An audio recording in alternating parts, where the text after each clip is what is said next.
And I'll just be very frank. I think maybe we were a little too greedy. Oh, if you're inventing that on IU space, we own it. And my attitude is now, if you're the faculty that discovers something, we'll help you, and we certainly want to have a stake in it. But you need to make a lot of money on it too, because it was yours, right? And so to be much more realistic and open to everybody winning in this kind of situation. Welcome back to Innovate or Evaporate. I'm your host, Christopher Day, and now that we're friends, feel free to call me Toph.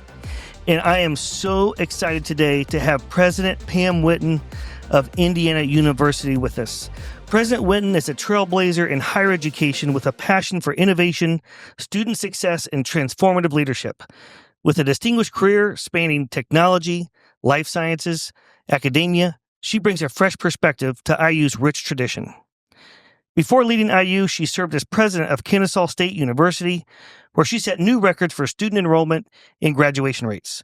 She also held leadership roles as senior vice president for academic affairs and provost at the University of Georgia and dean of Michigan State University's College of Communication Arts and Sciences. Pam, I'm allowed to call you Pam, right? Please today? Call me Pam. Okay.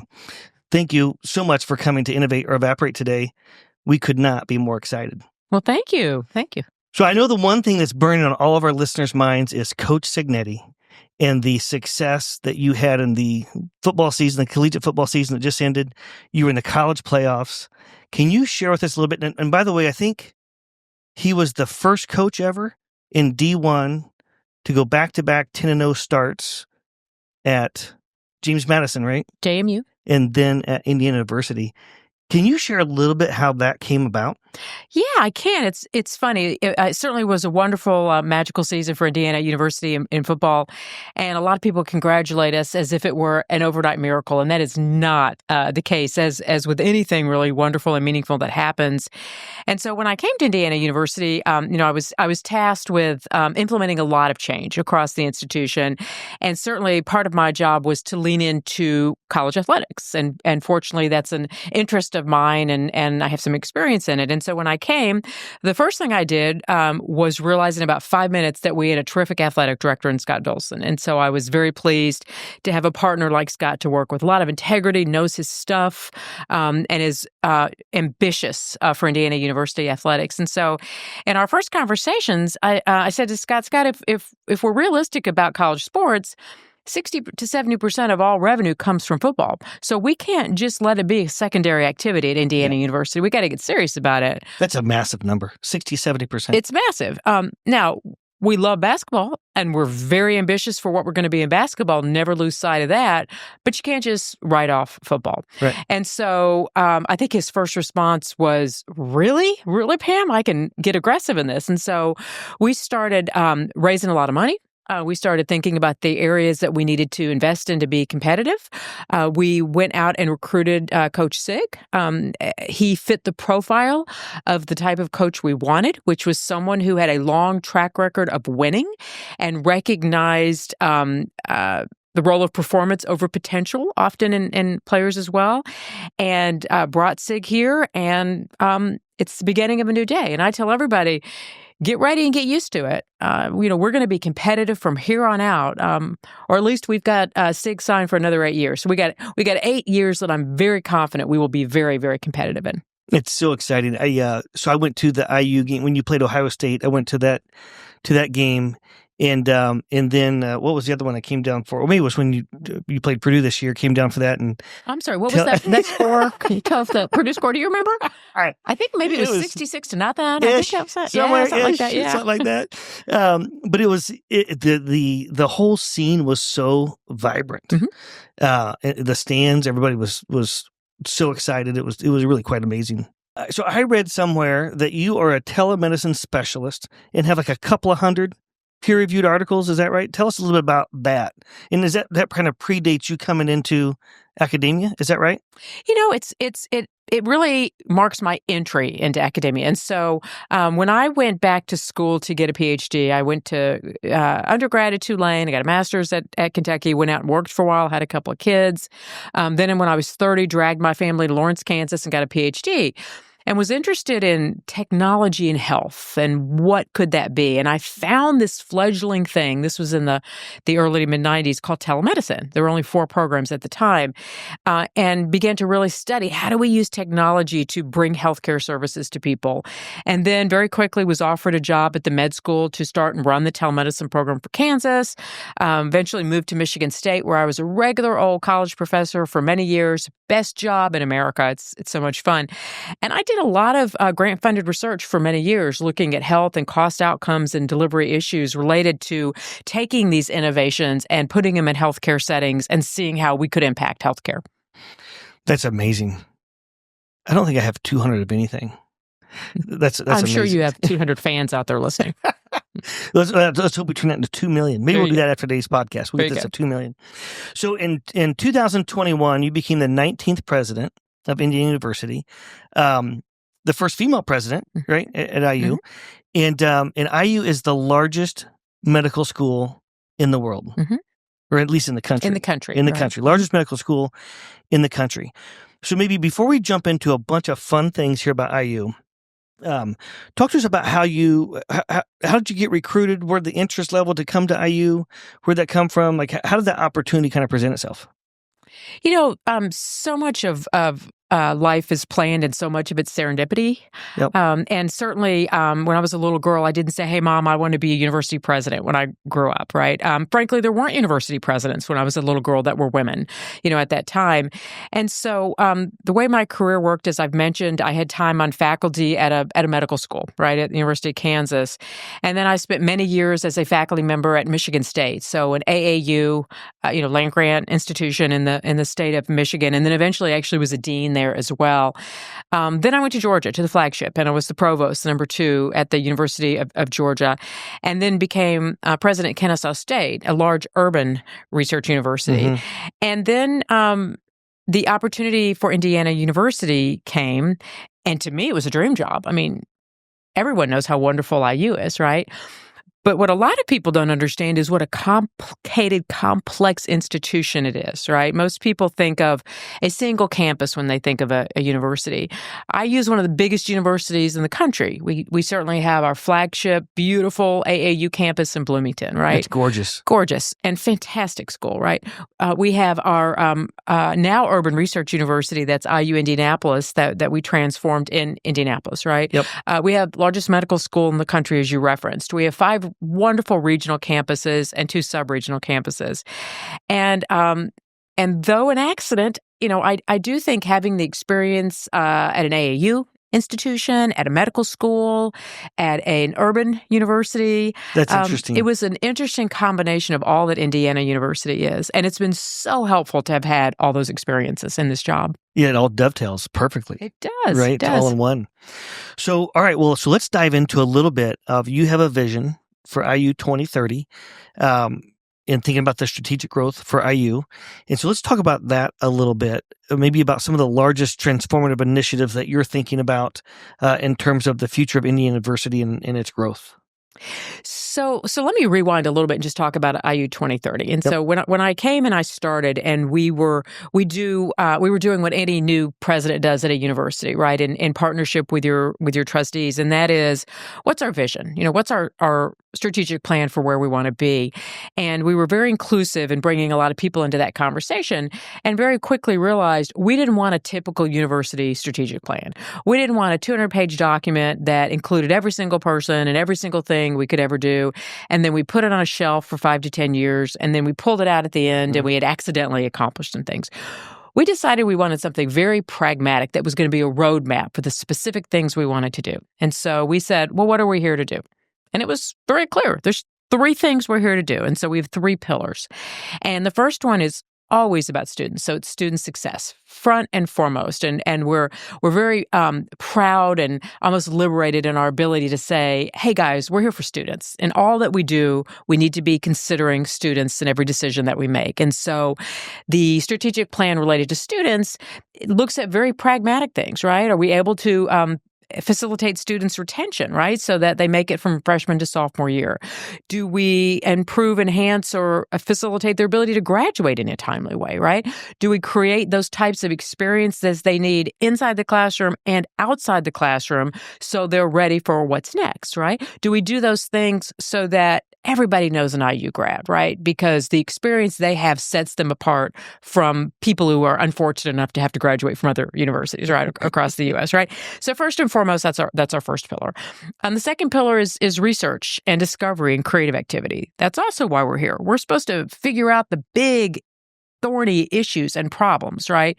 And we're supposed to create and discover wonderful things. And so that is everything from new drugs and treatments, from healthcare to, best practices in terms of, finance and accounting from our wonderful Kelley School to extraordinary creative things that are created in the Jacobs School of Music at the institution as well. And part of that means recognizing that you need external folks to validate the research you want to do by paying for the research that you want to do. And so that means that you get much more aggressive in strategic decision-making about research initiatives you're going to invest in and funding you're going to pursue. And so we have, in the last 3.5 years, increased our funding by 28%, our grant funding at the university. And so we're closing in on $1 billion in terms of research at Indiana University, in terms of our expenditures in very important sectors and segments, everything from microelectronics and partnerships that we are expanding with things like Crane to what you'll see in the med school and sciences, area of sciences as well. And then our third pillar, and this is one that I was interested to see what the reaction would be across our campuses and was so pleased at how everyone embraced it. And first and foremost, I want to recognize that IU is an international university. It's a global university. We come from all over the place. We want people from all over the world to come to us. We have impact and outreach everywhere, and that will continue, right? I mean, we teach more foreign languages than anybody else, I think, in the whole country. And we want that international reach to continue, and we will prioritize that. But we also want to recognize that Indiana University is the flagship university for the state of Indiana. And when you're the flagship university, that means you have a responsibility to make your state a better place for people to live as well. And so that I like to think of as the innovation capital of the world. Innovation capital of the world. I would agree. And as we'll talk about, that's a big priority for what we're doing, right? And so that means that it is on us to play a big role in economic development, right? To make sure that we have our training students for the jobs that we need today and tomorrow in Indiana, that we play a role in retaining business here and recruiting business here, in facilitating, startup, amongst our own students and faculty. It means leaning into health outcomes for the state and, trying to make Hoosiers a healthier place. It also means impacting the culture of the state, right? And I include sports in the culture. So we come back around again to, we elevated the cultural status of the state of Indiana with our football season this year. I love it. It was awesome. I mean, people were talking about that. Still are. For sure nationally, if not globally. Mm-hmm. That's right. That's awesome. I love it. So 3 pillars, students, R&D, and the flagship for Indiana, right? And so I want to go back and dive into these more. These are very exciting. Before we do that, I want to, IU Health. So IU Health and Indiana University, those are 2 totally separate entities. Is that correct? That is correct. And so can you talk just a little bit high level, because IU Health is, and maybe we should have Dennis come on here now that I think about it, but they're building an incredible expansion right here in Indianapolis, and maybe they may have plans elsewhere as well. Do you work with IU Health from an R&D standpoint, from a partnership standpoint? Kind of how does that relationship work? Absolutely. So you're correct. IU Health and Indiana University are separate entities, separate boards. Nothing crosses over between the two. But we are strong partners in a lot of areas, and we work very closely in many places. And so IU Health, for example, invests pretty significantly in Indiana University's particular School of Medicine in opportunities for research and development, certainly in specific disease areas, sometimes in various areas of clinical practice as well. Obviously, we have a large number of medical students and residents and fellows and others that are trained at IU Health facilities all over the state as well, and they're just a terrific partner in that space. Sometimes, in their wisdom, they invest in other aspects of health with us. And so a few years ago, they gave the university a $16 million grant to increase the number of nursing students in Indianapolis by 50%. And that I remember that because there's a massive nursing shortage, absolutely. Right? And to our credit, we were supposed to have reached that goal by fall of 25. We actually achieved that goal by this last fall of 24, in terms of the numbers we had set. But again, another example of a good partnership with IU Health, and I think their wisdom in investing in things that will improve health for Indiana as well. Are there one or two conditions that kind of stick out to you that there's a big focus on trying to go much deeper on research and development? From a research and development, like cancer, or are there any things that IU Health is particularly interested in that you're trying to get your team to go deeper on with R&D? I think there's a lot of overlap in the areas we do. I think it's easier for me, frankly, to discuss it from the perspective of the priorities of IU School of Medicine and IU. And there are a number of areas where we're exceptionally strong. It's a really good med school, both in terms of training future physicians, but also in terms of the research that emanates from the School of Medicine. And one example where we're just world class is Alzheimer's. And aspects of neurology and dementia just were fantastic. So not to cut you off on that, but to Alzheimer's. Yeah. So some of the greatest breakthroughs originated. Is that correct? At Absolutely. IU? And who was that? Was that Richard DeMarchi? Well, that's a different area of research. Okay. I'll mention that one in a second. But this is different. No, this is Dr. Lamb. It's a whole team of people. Got it. And there's a broad range of research they're doing in this area. But it's phenomenal. And they have made some breakthroughs, and they're on the verge of some tremendous breakthroughs. And we have quite significant external funding from NIH and others in that particular area. As a matter of fact, it got a little bit of attention in the city because Bill Gates came to look at our Alzheimer's research. Right. Not too long ago. Right. Mm-hmm. Because it's that good. There are aspects, certainly of cancer research, that are very strong, and these are in alignment with IU Health and the things they want to do as well. But are driven by the researchers in the School of Medicine, right? That come in, and often are clinicians that also practice at IU Health, but are also often just full-time researchers that come in this area. You mentioned Richard DeMarchi. Oh my goodness, what a special human being in so many ways. And so Dr. DeMarchi was amongst the first to recognize decades ago the science behind what we all know as the multiple weight loss drugs that are used and how it would work, right? And so his work in those and other areas, and including diabetes, have led to multiple spinoff companies and drug treatments that are out there as well. And he's a part of the science faculty in the Bloomington campus as well. So a large array. I use really terrific at health-related, biomedical-related research and discovery that's going on. And as I'm sure we'll get to in a few minutes, we are flexing our wings because we're ambitious for this benefit to extend beyond accomplishments from IU and be something that's really from the entire state of Indiana. I love it. So since we're on that pillar of R&D, let's just keep going a little bit deeper into that. So how do you choose these things? Is it the faculty, the scientists? Is it kind of driven by their skill sets, or is this something you get involved in? At the executive level and looking at the landscape of what's available. At the trustee level. How is it like? How do you pick and choose where you go deeper in that? So it's a combination of all of those things. First and foremost, it's about tremendous faculty. It really is. It's about the theorists and the scientists and the those with creativity that do discovery in those areas. Remember, we have people doing extraordinary research in education, right, and social work, and I mean it's all kinds of fields across our institution. Informatics is really quite impressive. The AI work is stunning that's coming out of Indiana University now as well. So it's a very broad array of things happening.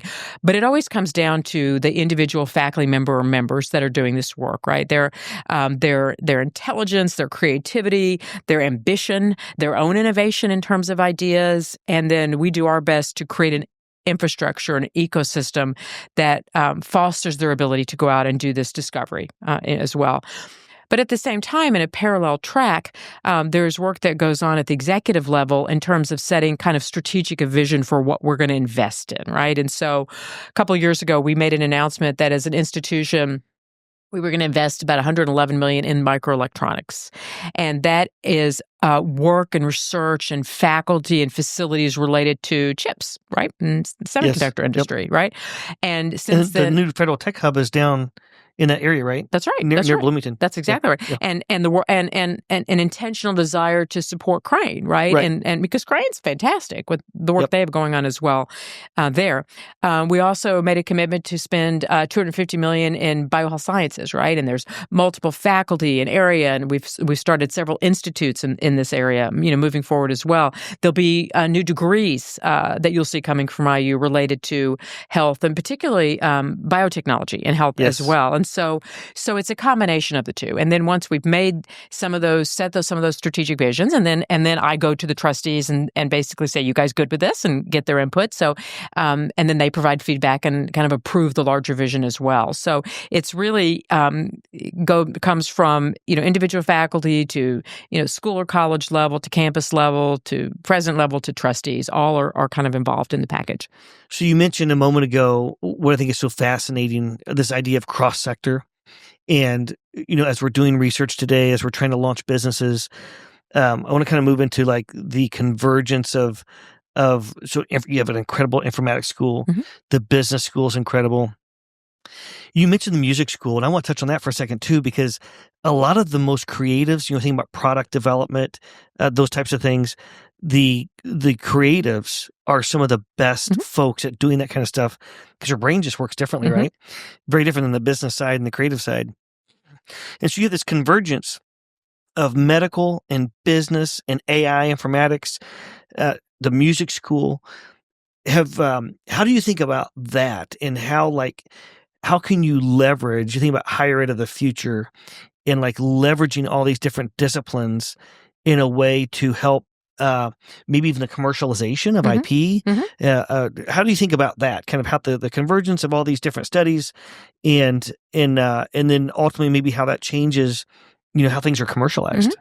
So it winds back to the, believe it or not, kind of financial structure or incentives across an institution and budget models that you use. And so I think this is the part of the podcast where everybody will get up and go get something to drink, right? Because I'm talking about something that's a dry subject, but extraordinarily important when you think about large organizations that have operated in very traditional ways and how we transition ourselves to be more nimble, right, and to be more innovative.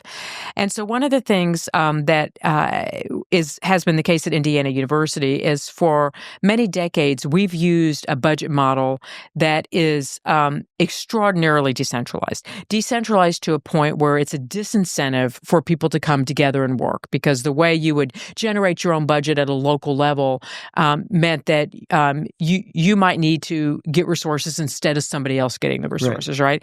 And so we are in a 5-year process right now at the university. It's an extraordinary lift. We have some very talented people doing it. It's hard, as you can imagine, and it includes a lot of change. And we are like everyone. People look askance sometimes at change as they participate in it, but it has to happen at our institution. And so we're in the middle of this now. And the reason I tell you this is that this kind of old-fashioned budget model that was the case, and by the way, other schools had it and got rid of it years ago, and so we were a little bit behind the curve in doing it. But the reason it's so important is that fortunately or unfortunately, it can drive culture, and it can drive the ease in which, to your point of your question, people can come together seamlessly and work in ways that's either new curriculum, new opportunities for students, discovering new things, right? Or even coming together to commercialize things in new ways. And so that is all in process right now. And we're already beginning to see the shift in the ways people are coming forward. And even initiatives we're driving. So in Bloomington, for example, we have an initiative called Faculty 100. And it's a special hiring initiative for 100 faculty in strategic, innovative areas that we've identified. Now, we're still hiring other faculty, right? As people retire, or you need someone to teach a certain class. That still happens. But this is a special hiring initiative. But the requirement in this hiring initiative is that they cross departments, so they cross disciplines. So it's not the old-fashioned person who sits in their own department and never collaborates or necessarily works with people across areas. It's going amazingly well. And I think one of the greatest things about it for us has been people from all over the country want to come to IU. They want to come to Indiana and they want to come to IU. I mean, extraordinary people. I heard that your website went off the charts in new hits with the football season. I can't remember who told me that, but somebody was telling me. I would not. Why would it not? Yeah, right. As well. So there's all kinds of new things happening that are driving exactly what you're asking or talking about. But we got to do big shifts. We got to turn this aircraft carrier, to enable us to be the university we should be. So then, dovetailing on that, so Bloomington itself has quite an innovation ecosystem, right? You've got the mill down there, and I think there's a new facility that just recently opened. How do you, and I know you lean into working with some of these in the partnerships, that are outside of the university. Anything come to mind there that you want to share on how you're rethinking how you engage with third-party, innovative partners to help commercialize, or students starting companies, et cetera? Yeah, a couple. I'll give a couple examples. So first of all, Bloomington is a fantastic college town, as anyone knows who's been there. It's a lot of fun, and there's great things. It has had some challenges in terms of population decline and wage decline. There's some great leadership. John Fernandez really comes to mind. He wrote a wonderful op-ed not too long ago about, come on, people, let's go. Let's step it up. And we view part of our role as the university there as being a very significant partner in that development that needs to go on. And so the Lilly Endowment was kind enough to give us a grant through Indiana University a couple months ago, $60 million grant that is all about developmental work with the trades district and others. That's to amazing. Literally do investment in startup, and the university and the city of Bloomington are coming together to make that happen. And I think it's the largest investment or grant the university has ever brought to the city to really make a statement that we think it's our job to make Bloomington a wonderful place. Yeah, that's amazing. And isn't there's a quantum corridor that's developing, right? Is that right? From Crane kind of up through Bloomington and ultimately goes all the way to Chicago and beyond, I believe. Our goal is Crane to Bloomington to Indy for now. That's okay, what we're gotcha. building. So first step, phase one, Crane to Bloomington to Indy. That's so exciting. Can you imagine the impact of quantum computing? Number one, largest medical school in the country, like all the assets and the things that you're working on.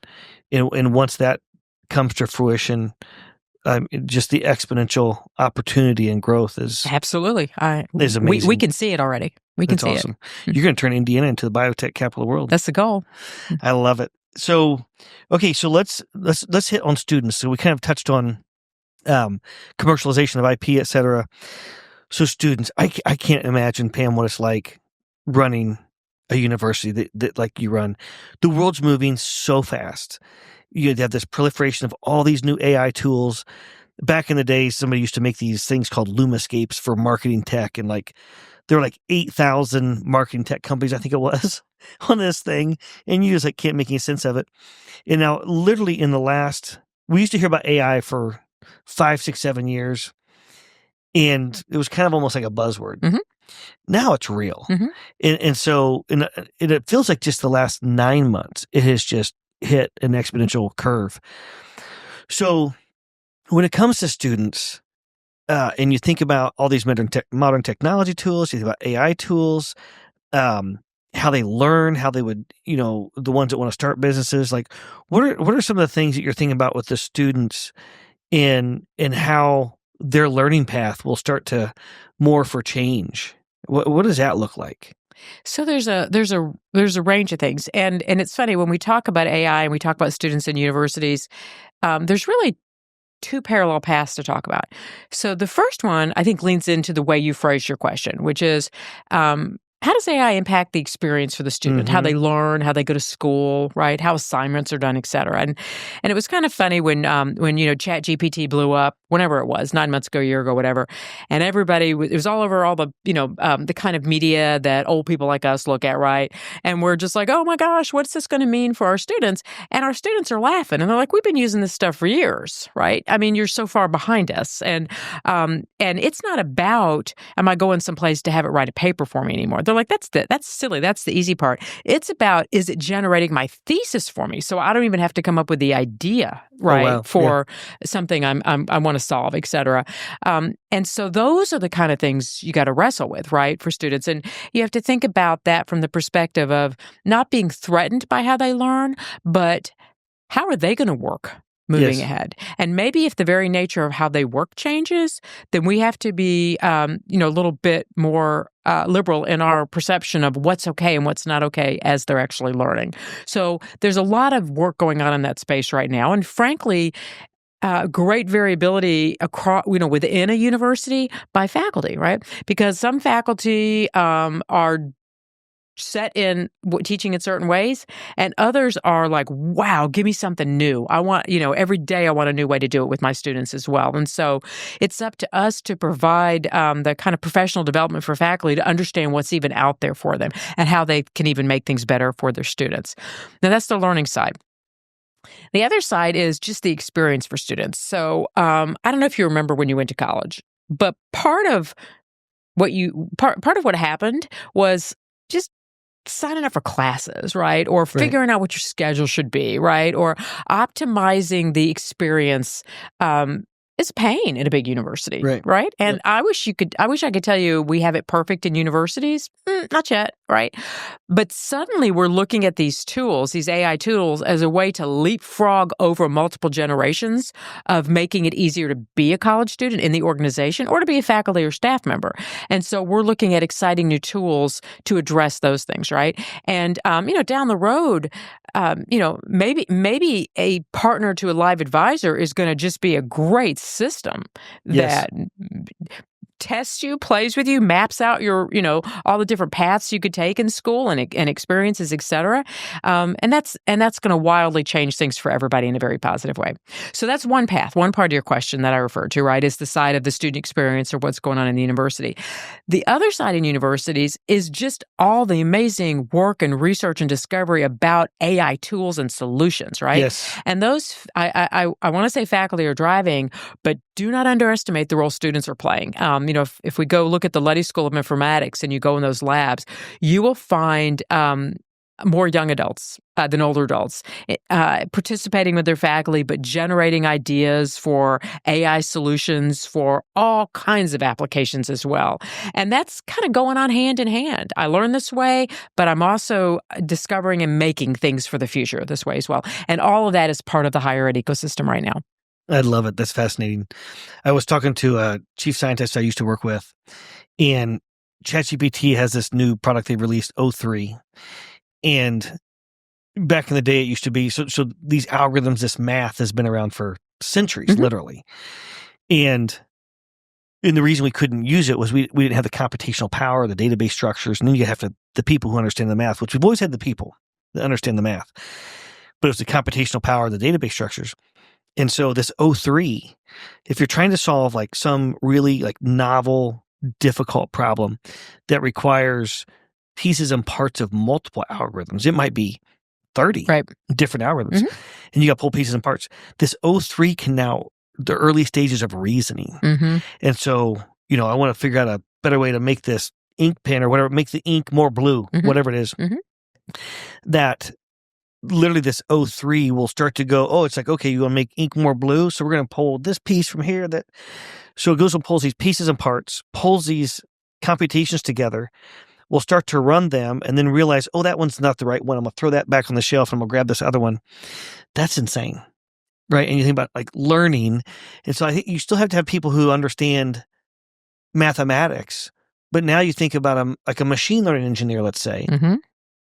can may not be the quite depth of level of understanding of math, but they can definitely operate a model, O3 model, that's doing reasoning. And so you just think the aperture opens for so many more people to be able to experiment and solve Absolutely. crazy new problems. Well, and think about what was the key in all of that spiel you just said? It was the first question: how do we make the ink more blue in my ink pen? Right? Yeah. And so for all of us to have the power to generate something that really could make such a difference, right? A real question that matters, and now really have a way to maybe get at an answer. It's wonderful. It's just fascinating. You think about regenerative medicine, Mm-hmm, right? Going back to mm-hmm. medical school. So, okay. So then another question I have on students then, anything, I know there are students that are leaning into in Bloomington and with IU, there are, I mean, you're getting into pitch competitions where students, and maybe these aren't hosted, maybe some of them are or some of them aren't, but there's a real push for start your business, Mm-hmm. which I find so exciting, especially with what we do. We want to be right there, Mm-hmm. right, giving funding where it's needed, or making investments where it's needed. But some of that intentional outreach with encouraging, students to go ahead and start that business. And here's these local partners. And I think you may have historically and may more in the future, even making some investments to help businesses that either students or alumni from IU. Anything you want to share with that, how you're rethinking? We are, helping launches? yes, thank you for asking that. We're getting so much more aggressive, and again, in the spirit of full transparency, we've had pockets across IU in the past of opportunities to identify a good idea by an alum or student and secure investment, or a pocket of a program maybe in Luddy or in Kelly where something we might be able to provide support, particularly to a student.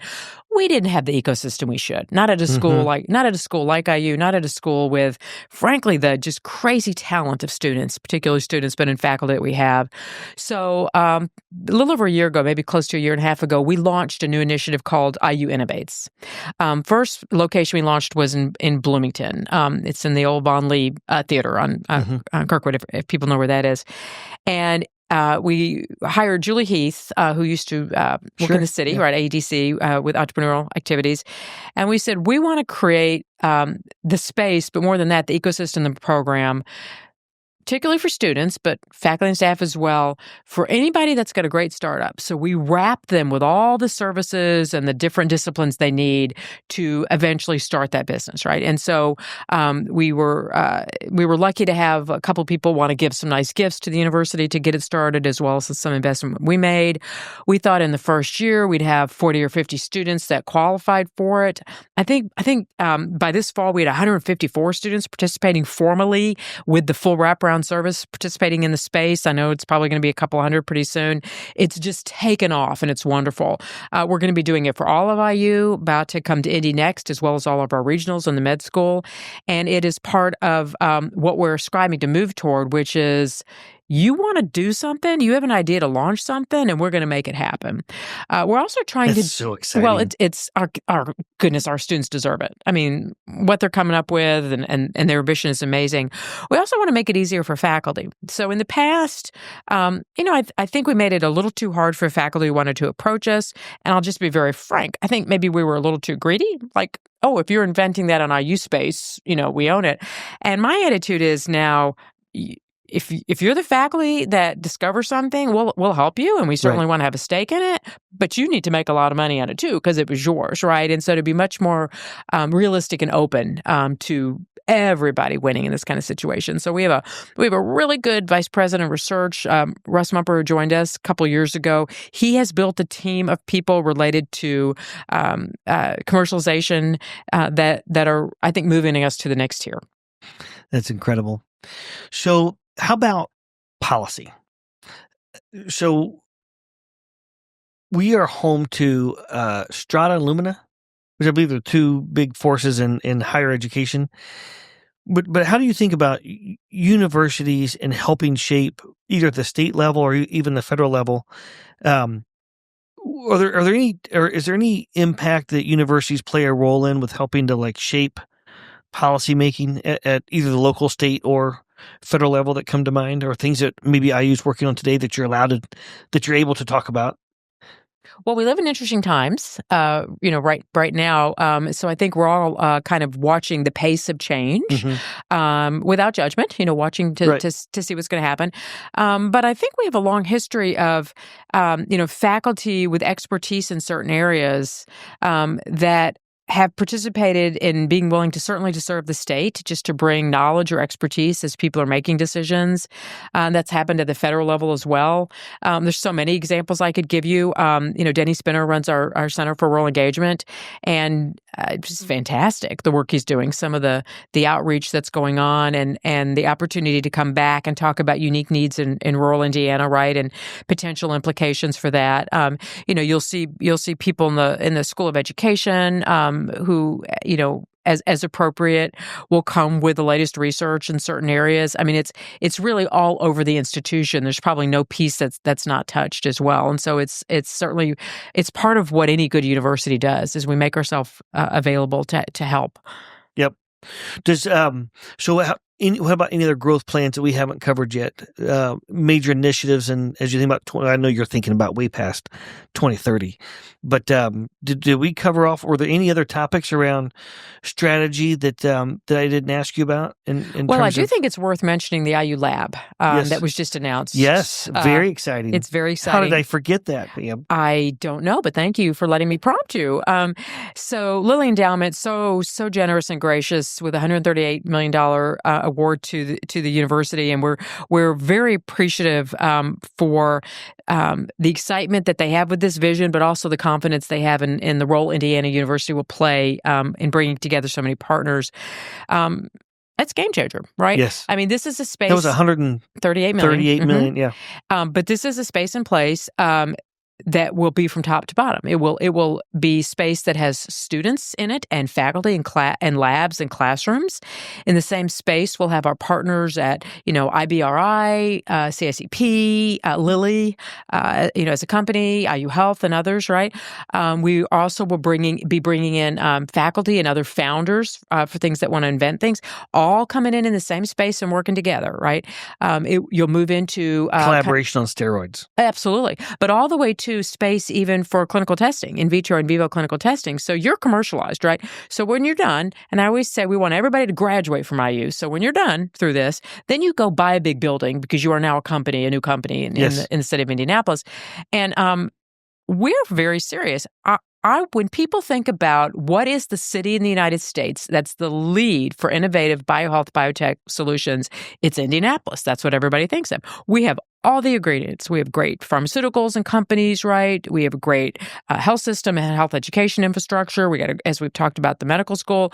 We got the spaces and the places. We've got, public officials and private partners that are really ambitious to see this grow. It's here.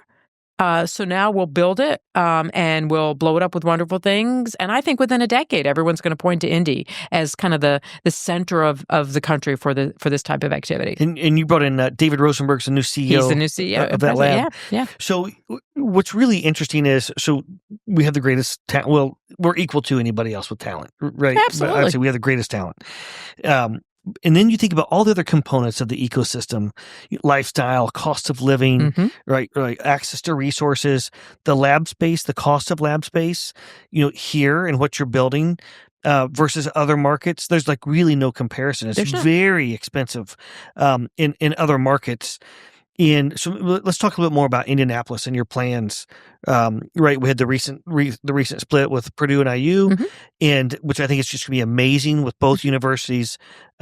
Just you think about all the green shoots and just growing even faster. Right, continue to partner, but being able to grow faster. And so, talk to us about Indianapolis as a whole. You brought on a chancellor here, right? So maybe talk to us a little bit about that. So it's been terrific, and I want to give a shout out to Purdue as our partners as we disentangled ourselves from IUPUI, right, and created formerly IU Indianapolis, and Purdue. There's a space on the campus that we're leasing to Purdue for 100 years, and they're going to put a facility, and we are very supportive. We want that to be very successful, and we're here to support their students as well because it's good for the city. It's good for Indiana.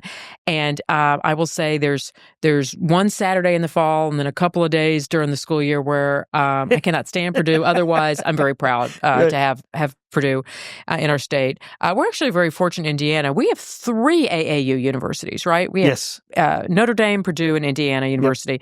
A state our size with our population, that is a wealth of prestigious research universities, frankly, as well. So here we go. We've got IU Indianapolis. We took over most of it, right? I mean, it was our campus that we owned, as well. We took over all the sciences, which before had been Purdue degrees, and have made some shifts to align it really with the goals of health and biohealth, as well, and launched some fun programs. We quickly out of the gate started a program for automatic direct admission into the med school. If you came into the School of Science, you have to make grades still. But it was 20 spots. We did it like in 5 minutes. I think we had 120 apps in the first year for those 20 spots. This year already I think we're up to 360 applications. I think we've upped it to 25 spots, but we need doctors in Indiana. So this is a wonderful thing, right? And so there's a range of things new things we're seeing in the sciences. We started a new computer science program and degree ourselves. Purdue is still having one, but we started a new department. We saw very significant growth. We had more people this year in our computer science. I used computer science incoming class than there were when it was Purdue's, when it was IUPUI. And you add to that Purdue, I bet's got computer science majors as well. That means it's such a net gain for the city of Indianapolis. And so there's a broad array of just tremendous things happening. We're about to break ground on what we affectionately call the gym, right? The James T. Morris Arena on campus. General Assembly was kind enough to fund that for the city. And we'll be breaking ground in about 2 weeks. And we're going to have a full arena on our campus, certainly for sports. We play Division I sports at IU Indianapolis. My dream... How big will that arena be? About 4,500, 5,000 seats. We want everybody to use it. Track and field will be partnering with us and it as a participant, but we want everybody to use it. We want all kinds of events. We want a lot of the Olympic sports to have national competitions there. We want concerts there. Yeah. We want academic activities. I want orientations and recruiting to happen there. I mean, this is what a full-blown university has as well. That's amazing. Well, there is no doubt you have been very innovative since you've been there for the last 3 years. You took the helm. 3.5. 3.5. Well, we have arrived at the moment for rapid fire questions. Are you ready for this? I'm ready. So now this just can be short. First thing that comes to mind, or just say pass. It's all good either way. All right. So here we go. 4 rapid fire questions. What is one thing in your industry that you think people should stop doing? I think, and we'll assume my industry is higher education. Right. Although, as we've talked about today, that means so many things, right? This is true. To different people. This might not be a super popular answer, so let's decide if we're going to keep this in to your final podcast. I think we got to quit living in the past in higher education. I think there's wonderful traditional things that we want to keep in terms of why higher education exists, but I think that we cannot expect to always do things the way we did them, and stay relevant. Yeah, that's powerful. How about so what's one thing or a process or a habit that you think leads to the best ability to disrupt or innovate? So this answer is going to sound illogical, but I think the best opportunity you have to be successful and truly important disruption is incredible preparation. I think you got to know your stuff. I think you have to know who you are, what the external environment is, where you want to be. You got to be ready. And then I think you can move forward in exciting ways. I love that. Just as a quick aside, before you came in today, Matt Tyner on our team and I were talking about that. We went really deep on that very subject. I love that.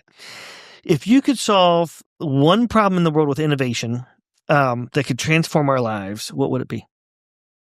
So I think I'm going to go simple on this because obviously I would love to solve world peace or eliminate health disparities in the world. But I'm going to go with a simpler answer because it's something that concerns me so much on an everyday basis. And that is figuring out how we make college affordable for everyone. That's a big one. I love that. That's a big one. Okay, here we go. Last item. What is one thing that you want to share that you're passionate about that we may not have covered today? Or did I do such an amazing job going deep that there's nothing else we didn't cover? You did a pretty amazing job. You know what? I would just add, my husband and I moved here in July of 21, and we've just come to love the state of Indiana. And I think sometimes we don't take a breath sometimes and all admit that we got our challenges, we have our problems like every place does, but this is a pretty phenomenal place to have the good fortune to live. People are good to each other. We have great universities. We have great sports.